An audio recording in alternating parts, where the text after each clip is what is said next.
Yes bank के MD और CEO Prashant Kumar साहब हमारे साथ कार्यक्रम में शामिल हो रहे हैं। प्रशांत कुमार जी, बहुत बहुत स्वागत है। नमस्कार सर। सबसे पहले नमस्कार। इस तिमाही के नतीजों पर आपसे राय लेना चाहता हूं। नतीजे काफी कमजोर नजर आ रहे हैं क्योंकि पिछले कुछ समय में क्वार्टर ऑन क्वार्टर बहुत तगड़ी परफॉर्मेंस यस बैंक की तरफ से आ रही थी, लेकिन इस बार के नतीजों को देखकर थोड़े शायद आपके इन्वेस्टर्स का कॉन्फिडेंस हिला है। तो मैं ये जानना समझना चाहता हूँ कि ये तिमाही इतनी कमजोर और खराब क्यों नजर आ रही है।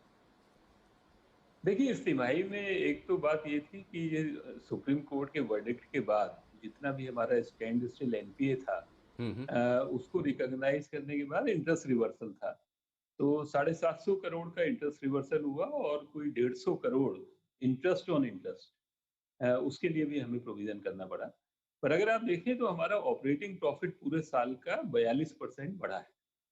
सिर्फ इसलिए कि हमारे पास दो ऑप्शन थी कि या तो हम प्रोविजनिंग एग्रेसिव प्रोविजनिंग ना करें और जो वो बर्डन है उसको अगले साल तक ले जाए। हम लोगों ने ये डिसाइड किया कि अगले साल की अर्निंग को इम्पैक्ट करने की बजाय अगर हम एग्रेसिव प्रोविजनिंग अभी कर लें तो कम से कम अगले साल की जो प्रॉफिटेबिलिटी होगी वो बहुत क्लीन होगी। तो इसलिए हमने अपना प्रोविजन कवरेज बढ़ाया और उसी वजह से ये जो नेट लॉस 3,800 करोड़ का दिखाई दे रहा है, ये सिर्फ हमारी प्रोविजनिंग जो हमने ज्यादा करी है उसकी वजह से है, बल्कि ऑपरेटिंग प्रॉफिट में तो 42% की हमारी ग्रोथ हुई। तो परफेक्ट। तो सर, आपने प्रोविजनिंग बढ़ाई और उस वजह से नुकसान थोड़ा सा बढ़ा है।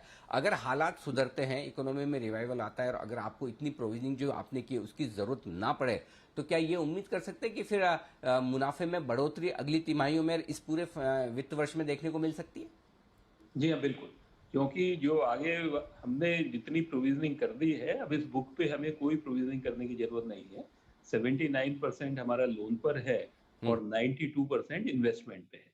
हम्म। आगे जो भी पैंडेमिक की वजह से या कोई भी स्लिपेज होगी, तो हमें रिकवरी कम से कम 5,000 करोड़ की रिकवरी हम इस साल करेंगे और हमारी स्लिपेज उससे ज़्यादा नहीं होगी। तो जो हमारी क्रेडिट ओके। कॉस्ट है, वो हमारी रिकवरी से मीट हो जाएगी। हम्म।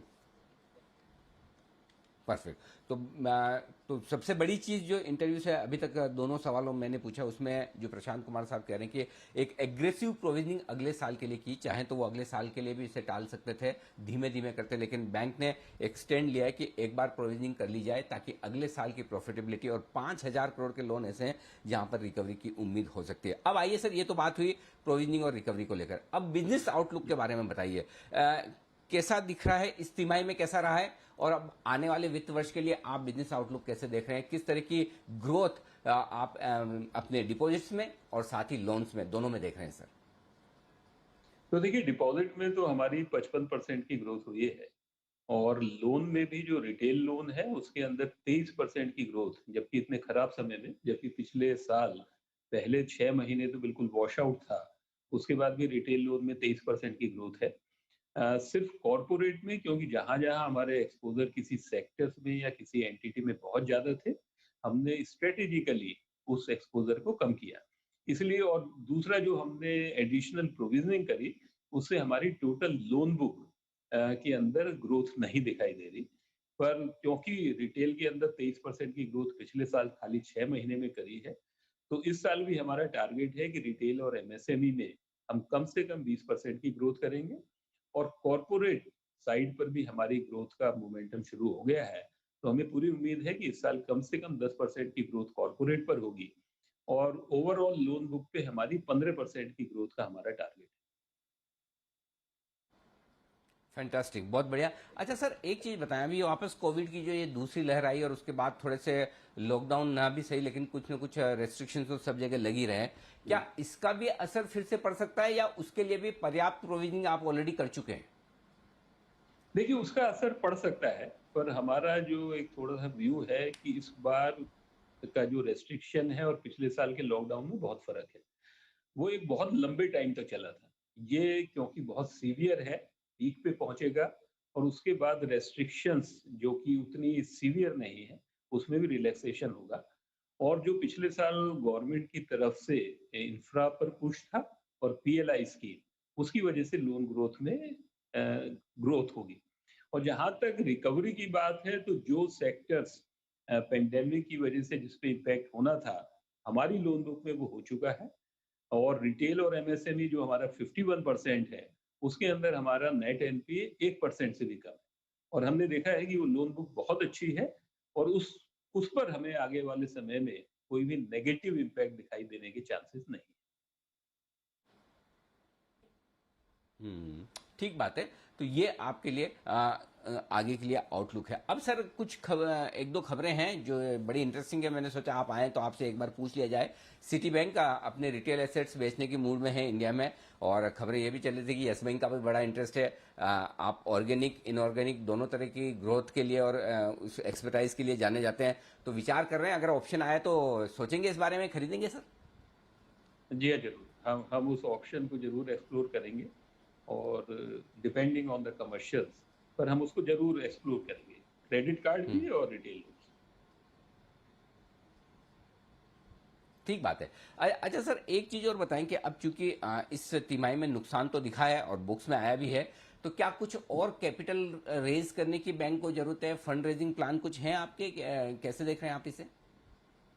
देखिए, अभी अनिल जी हमारा जो सीईटी वो 11% है, जो कि रेगुलेटरी रिक्वायरमेंट से हम्म 300 बेसिस पॉइंट ज़्यादा है। और आगे वाले समय में हमें कम हम्म से कम क्रेडिट कॉस्ट जो कि हमारा रिकवरी से मीट आउट हो जाएगा, तो हमें कोई कैपिटल की ज़रूरत उस वजह से नहीं है।